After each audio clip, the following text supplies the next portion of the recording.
Hai guys, balik lagi di channel saya. Hari ini kita akan nge-review King tahun 1987.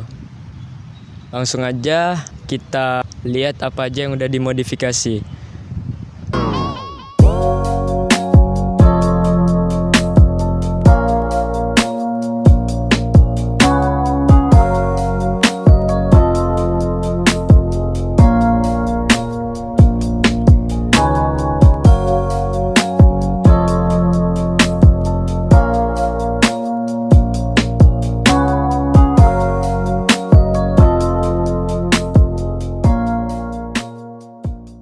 Oke guys, motor ini pakai velg Comet ring 17 pada velg depan dan belakang.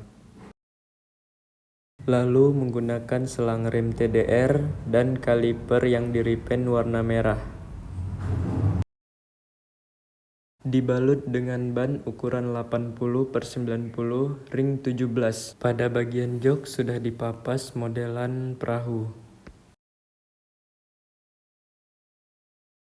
Hand grip menggunakan merek Yoshimura warna hitam. Rantai pakai triple S, kalau gear nggak tahu ukuran berapa.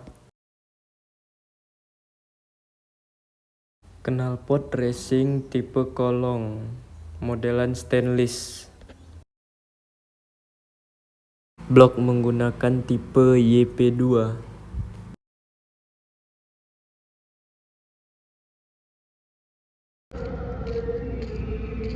Tidak ada adanya.